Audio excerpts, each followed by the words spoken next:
She's hosting a watch party. Oh my gosh, guys.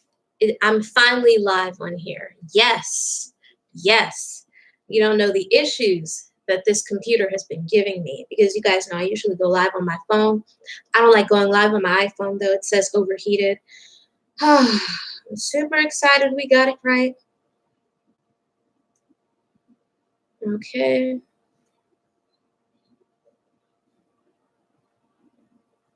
All right, let me share that I am live on here. Okay.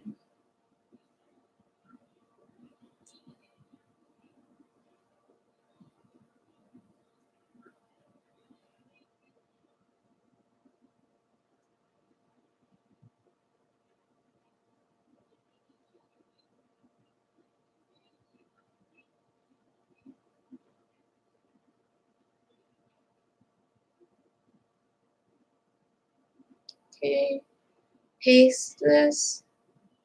Okay, let folks know that I'm live over here. And let me let folks know that I'm live on my gram.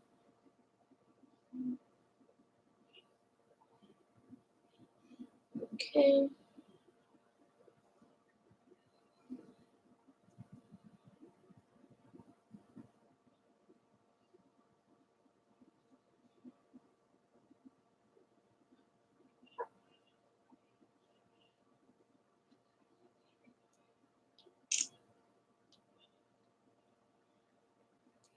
Let them know I'm on YouTube Live.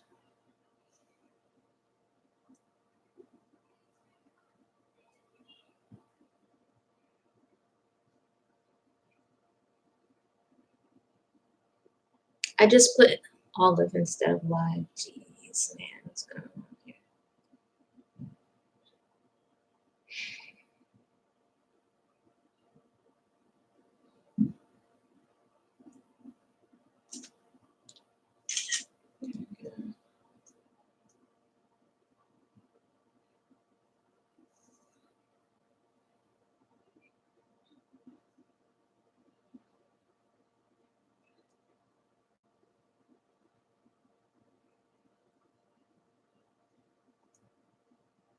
Join me live on YouTube.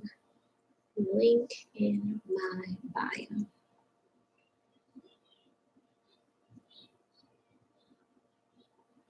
Okay, good. Now we're going to get started. I really like Joel Osteen. I'm not going to lie. When that whole thing happened with the church and he kind of didn't want to open his doors to people, I felt a way about it, simply because it's like, as a pastor, your door should always be open. Your door should always be open. So when he did that, I was quite upset for a while. I think I didn't watch him for like a year or 2 years after that.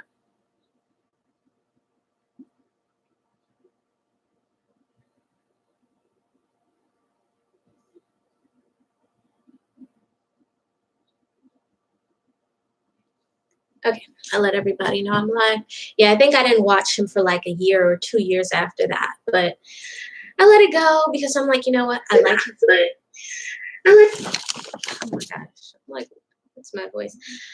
But yeah, so I'm going to start reviewing some of his preachings because I feel like they're so good and they're so motivational.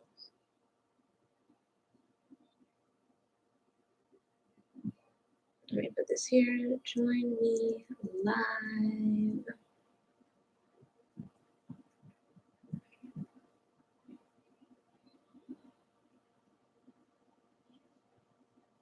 Wait, let me pin this one instead.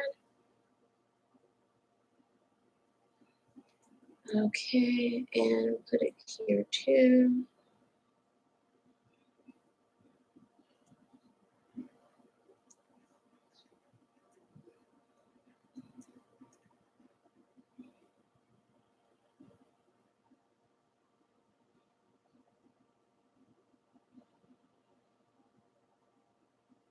Oh, wait, no, yeah. I want to pin this one, so I have to unpin this one.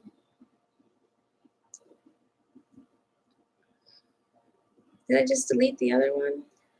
Oh my gosh, this is going to be so much work. All right, so I have to go back and pin and unpin. But yeah, Joel Osteen, The Year of Yes, I feel like is something that we need to hear.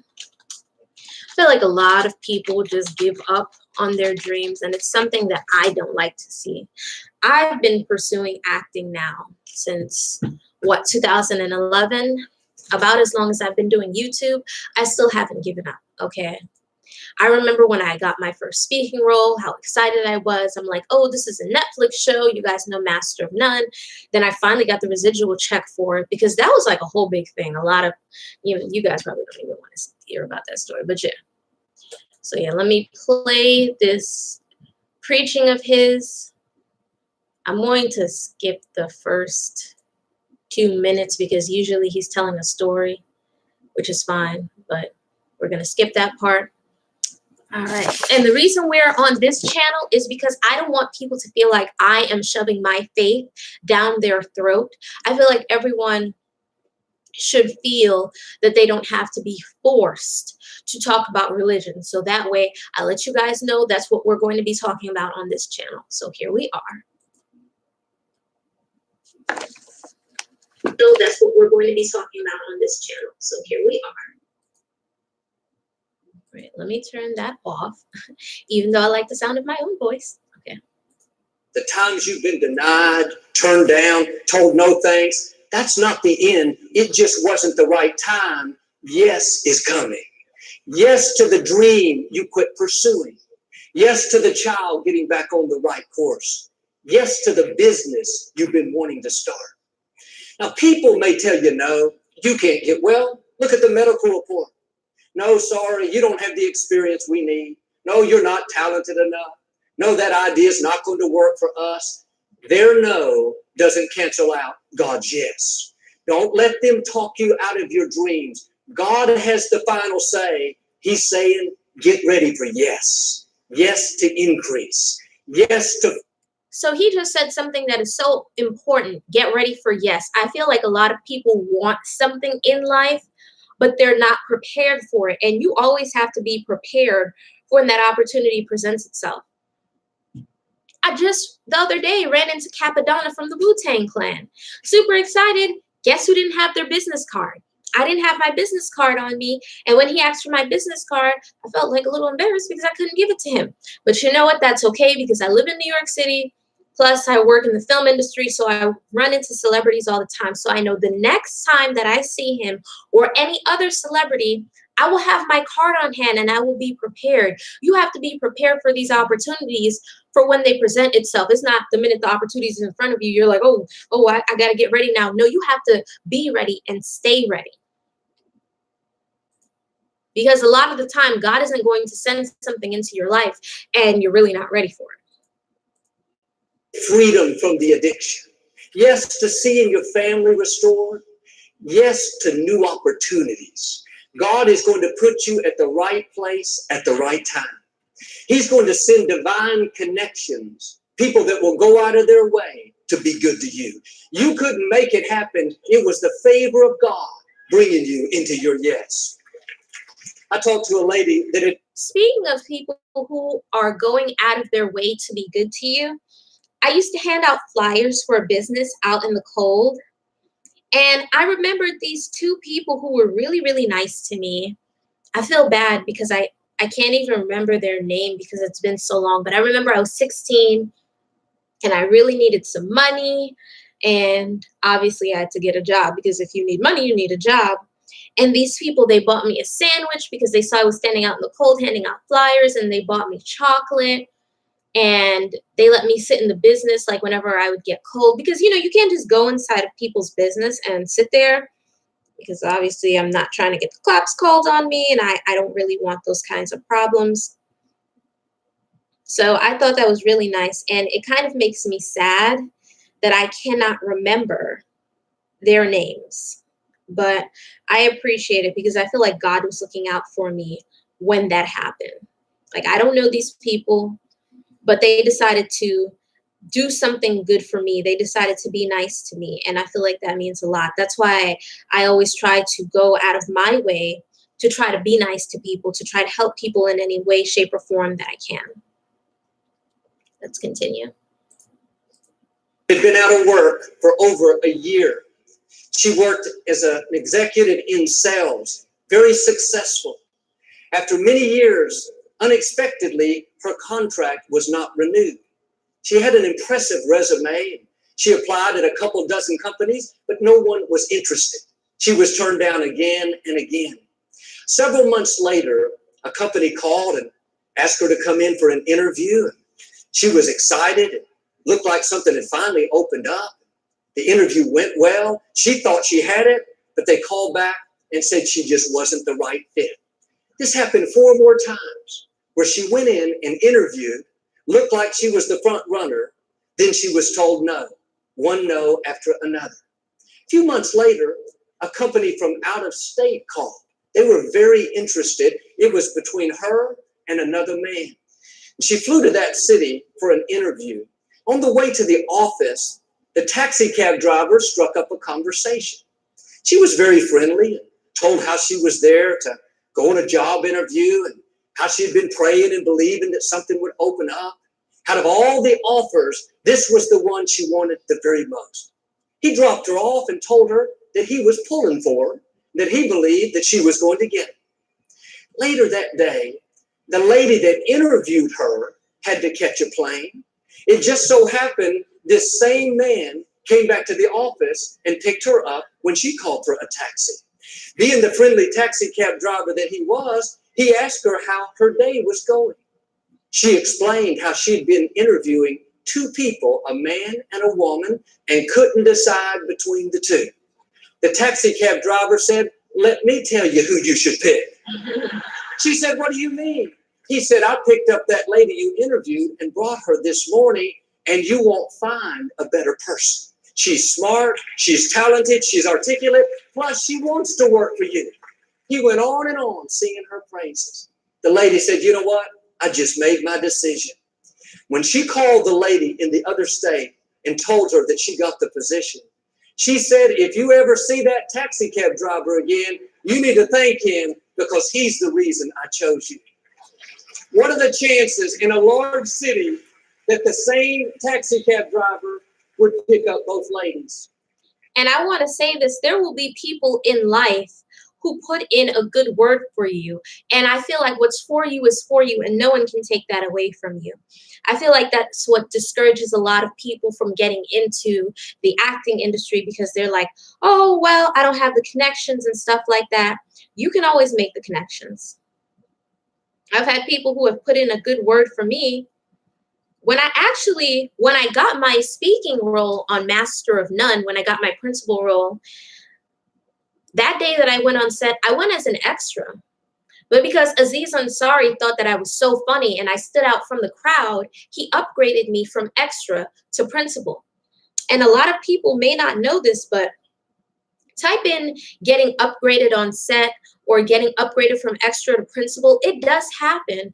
And I had been working in this industry for so long that I was just wondering when it would happen to me, and not even thinking that it would happen to me that very same day. So that's something that's very, very exciting.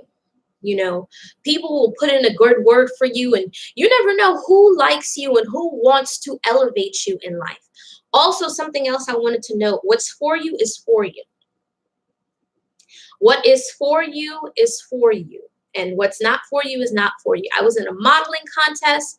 The first time I did the modeling contest, I was super excited. I made it to the top 10. I beat out like 893 girls to make it to the top 10. Then I made it to the top 5. So I'm like, oh my gosh, I'm going to win this and everything. And I didn't win. But I did get the opportunity to go on like a little mini tour in Philadelphia with the company, and I got a ton of free products, and you know, everybody who placed in the top 5 got a cash prize. So all of that is super exciting. So I felt like a winner anyways. But also something else for me to understand is that what's for me is for me, because I didn't do that contest not once, but twice. So it just lets me know that I am this close to having a breakthrough. I am this close. You know what it reminds me of? Melissa Molinaro, if you guys remember her. I don't know if you guys know her, but she was the girl on what is it? The Search for the Next Pussycat Dolls, making the band, and she didn't get either one of them, but she kept getting really close. She was down to the wire, and I'm like, you know what? Usually, when you're that close to something, it's because you're about to have a breakthrough. It's because you're about to have a breakthrough. So, what I'm going to do is I'm not going to give up. I'm going to keep doing what I'm doing, no matter what people have to say, because I know that yes is coming. And I know that this is my year and great things are happening for me. Let me continue playing this. That wasn't a coincidence. That was the hand of God. In this year of yes, God is going to have the right people put in a good word for you. You may not think you have the connections. Don't worry. You have friends in high places. God is not only guiding and directing your steps, He's lining up the people you need. He's arranging things in your favor. Paul said in 2 Corinthians, from the Message translation, whatever God has promised gets stamped with yes. That means the dreams God's placed in your heart, the promises He's spoken over you have already been stamped with yes. Amen. God has already set the date to bring it to pass. It's already on the schedule. But there's one more thing that God needs. It goes on to say, God's yes with our yes together makes it a sure thing. God is saying yes. Now He needs your yes to make it happen. God's yes by itself is not enough. God works where there's faith. If this lady would have gone around thinking, I'll never get the position. Speaking of God works where there's faith, I also believe in law of attraction and things like that. So if you're subconsciously telling yourself you're not good enough and you're not going to get something, then you're not going to get it. And you're self-sabotaging when you do something like that. So you have to remember that you actually have to believe that you can do it. And if you don't believe, tell it to yourself every day until you actually do believe it. I've noticed people self-sabotage themselves that way a lot. Oh, I don't think I can do this. Oh, I don't think I can do that. Oh, I don't think I can get this. Oh, I don't think I can get that. You're self-sabotaging yourself. Nothing good ever happens to me. That would have kept it from happening. When it comes to God, be a yes man. Be a yes woman. God says He's restoring health back into you. You can think of all the reasons why you're not going to get well, or you can be a yes man. Yes, God, I agree. Thank you that I'm getting healthier. Thank you that I'm getting stronger. God said in Psalm 65 that He's going to crown your year with a bountiful harvest. You can go around not expecting good breaks, not expecting to get ahead, or you can be a yes man. Yes, God, I agree. Thank you that it's going to be a blessed, prosperous, abundant, bountiful year. Yes, That's not just being positive. That's putting your yes with God's yes. God said what was meant for your harm, He's going to turn and use to your advantage. Exactly. Use your enemies as your footstool. And I believe there's also a saying that says that the Lord will prepare a feast for you in front of your enemies as well. Something like that. You can dwell on all your hurts, what didn't work out, the people that did you wrong, or you can be a yes man. Yes, God, I agree. Thank you for beauty for these ashes. Thank you that you're my vindicator. Thank you that you're fighting my battles. Is God waiting for your yes? Are you letting the no's, the disappointments, the delays convince you that it's not going to happen? You may not have seen it yet, but this is a new day. You are coming into a year of yes. I'm asking you to put your yes with God's yes and watch what happens. There was a young lady in the scripture named Hannah. She was married to a man, but she wasn't able to have children. She kept. So we're going to stop it right there.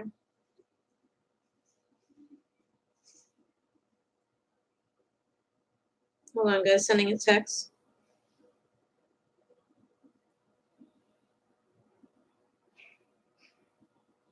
Okay. So, guys, these are things for you guys to be mindful of. Oh, thank you so much. Adam, I really appreciate you. You are a ride or die, always supporting me. I really do have the most amazing support system in my life. I appreciate you guys. Guys, it is so important to not give up on what is put in your heart and to remember that this is the year of yes for you. I wish that people would stop speaking defeat over their life and they would start speaking life into their life. They would start speaking positivity into their life. They would start speaking prosperity into their life because that is so important to understand. Good things can happen to you and good things will happen to you, whether it's a job you need, whether it's a house you need, whether it's good health that you need, whether maybe you need a scholarship for school. You can have all these things. All things are possible. Okay, you remember the saying, faith without works is dead. Okay, what will really make it dead also is it's a part of your work to speak positivity into your own life. It's just something for you guys to be mindful of. I really enjoy Joel Osteen. I enjoy his preachings. I'm going to end this live stream.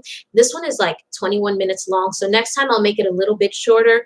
But it's so important, guys, to understand that this is the year of yes for you. This is the year of prosperity for you, and to keep positive and keep the faith.